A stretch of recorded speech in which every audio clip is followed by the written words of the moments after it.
इसके कहने पर 164 का बयान दिया था और वे किसी भी आरोपी को नाम या चेहरे से नहीं जानते। तो पहला सबूत होता है अनीता शर्मा, पीड़िता की अनीता शर्मा, जो कि पीड़िता की मां होती है, और दूसरा होता है अनिल कुमार, पीड़िता के पिता होते हैं। इन्होंने कोर्ट में अपना बयान दिया है कि इस आरोपियों को पहचाना महज शक के आधार पर आप किसी को दोषी नहीं ठहराया जा सकता है। और इसके बाद आता है बरी करने का आदेश।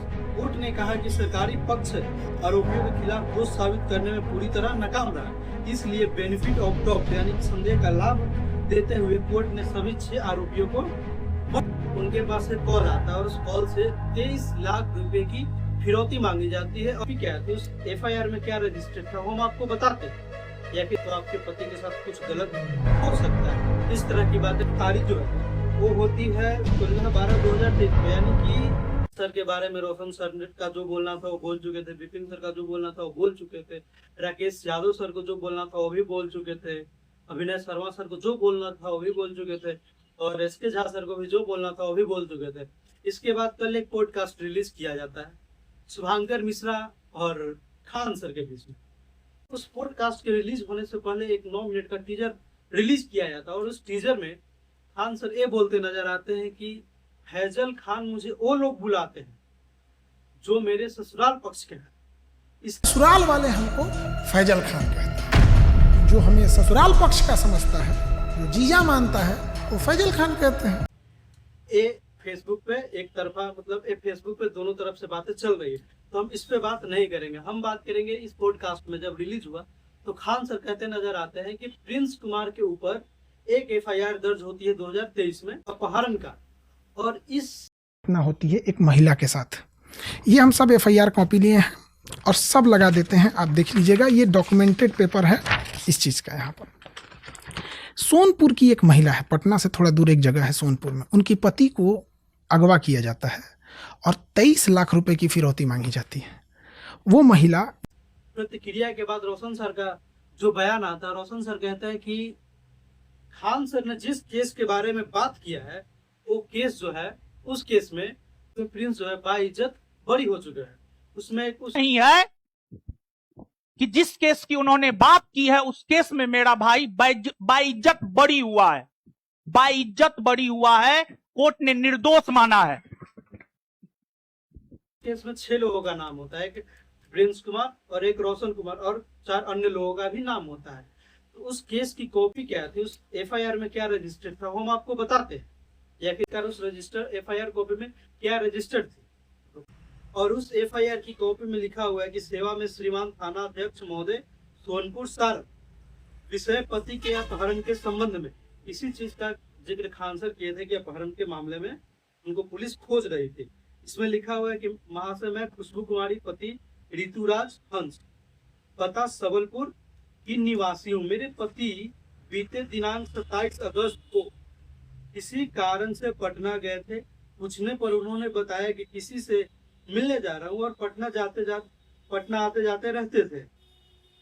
ये एफआईआर की कॉपी में बातें लिखी हुई है और इसी में आगे नीचे लिखा हुआ है कि वो पटना आते जाते रहते। मैंने भी विशेष पूछताछ नहीं किया। जब कल शाम को मैंने उनके नंबर पर कॉल किया तो उनका नंबर जो है कि बंद बताया गया।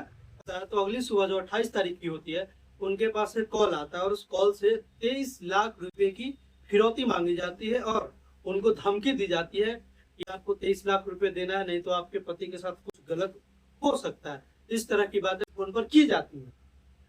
उसके बाद ये जो है थाना में एफआईआर दर्ज कराती है और एफआईआर जो दर्ज होती है वो होती है 28/8/2023 को, और आती है तो पुलिस हरकत में आती है और पुलिस जो नंबर से कॉल आती है उसको ट्रेस करती है और ट्रेस करते हुए पुलिस जो है इन 6 लोगों को गिरफ्तार करती है, प्रिंस और रोशन, और बाकी 4 लोग और थे जिनका दर्ज होती है 28 तारीख को, और इनकी गिरफ्तारी जो है वो होती है 16/12/2023 को, यानी कि एफआईआर रजिस्टर्ड होती है 8वां महीने में और गिरफ्तारी होती है इनकी 4 महीने बाद 16/12/2023 को, और इनकी जो है कोर्ट में पेशी होती है। उसके बाद इनको फिर बेल मिल जाता है 31/1/2024 को।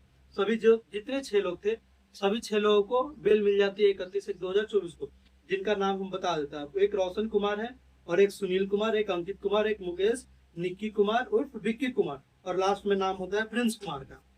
तो ये सभी 6 लोगों को जो है कोर्ट रिलीज कर देती है 31/1/2024 को।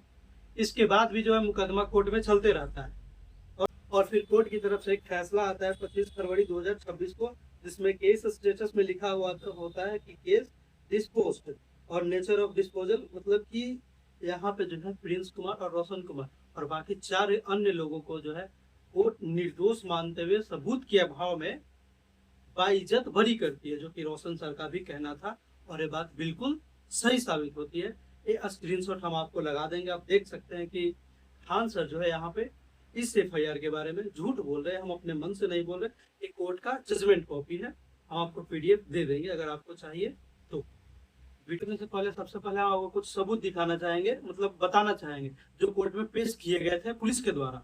तो पहला सबूत होता है अनीता शर्मा, पीड़िता की अनीता शर्मा जो कि पीड़िता की माँ होती है, और दूसरा होता है अनिल कुमार, पीड़िता के पिता होते हैं। इन्होंने कोर्ट में अपना बयान दिया है कि इस घटना के बारे में कोई निजी या पक्की जानकारी नहीं है और वे कोर्ट में मौजूद किसी भी आरोपी को चेहरा पहचानने से इनकार करते हैं। और तीसरा सबूत होता है खुशबू कुमारी जो कि पीड़िता के पत्नी होती है। उनका यह कहना होता है कि कोर्ट में मौजूद किसी भी आरोपी को नहीं पहचानती है और न ही उनके पास घटना की कोई निजी जानकारी है।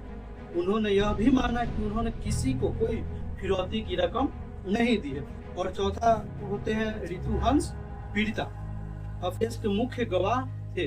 इन्होंने कोर्ट में बड़ा बयान दिया कि अपहरणकर्ताओं ने चेहरे पर मास्क लगा रखा था और टोपी पहन रखी थी, इसलिए वे किसी को नहीं जानते।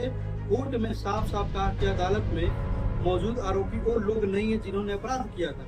उन्होंने यह भी माना कि उन्होंने पुलिस के कहने पर 164 का बयान दिया था और वे किसी भी आरोपी को नाम या चेहरे से नहीं जानते। ये जो यहाँ पे आप एक लाइन देख रहे होंगे कि उन्होंने पुलिस के कहने पे अपना बयान दिया था, जो कि वीडियो में खान सर भी अपने गार्ड के द्वारा एक बयान आता है पुलिस के समक्ष की गार्ड कहता है कि खान सर ने गोली चलवाई थी और खान सर का कहना है कि पुलिस ने जबरदस्ती वो बयान उनसे दिलवाया था गार्ड से।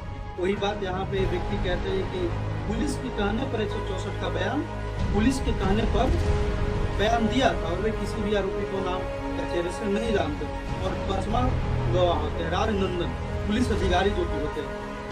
इनका कहना होता है कि किसी अन्य मोबाइल का CDR यानी कि कॉल रिकॉर्ड नहीं निकला और नहीं वरिष्ठ अधिकारियों से दूसरे जिले में जाने की कोई लिखित और जाने की कोई अनुमति ली। ये होता है ये सबूत। और उसके बाद होता है कोर्ट का फैसला। कोर्ट के निष्कर्ष अंतिम आदेश में कहा जाता है कि TIP यानी कि फेस आइडेंटिफिकेशन प्लेट शिनाख्त करेक्ट सबूत नहीं कराई गई और न ही किसी गवाह ने कोर्ट में आरोपियों को पहचान महज शक के आधार पर आप किसी को दोषी नहीं ठहराया जा सकता है। और इसके बाद आता है बरी करने का आदेश। कोर्ट ने कहा कि सरकारी पक्ष आरोपियों के खिलाफ दोष साबित करने में पूरी तरह नाकाम रहा, इसलिए बेनिफिट ऑफ डाउट यानी संदेह का लाभ देते हुए कोर्ट ने सभी 6 आरोपियों को सभी 6 आरोपियों का नाम आपको बता देते हैं कि गौतम कुमार, सुनील कुमार, मुकेश कुमार, ऋतु कुमार, विकी कुमार और छठा व्यक्ति प्रिंस कुमार। तो जो भी आता है आपको बताइए, हमें अपने मन से कुछ भी नहीं, जो भी आप कोर्ट का जजमेंट है आप पढ़ सकते हैं आराम से। अगर आपको PDF चाहिए तो आप कमेंट बॉक्स में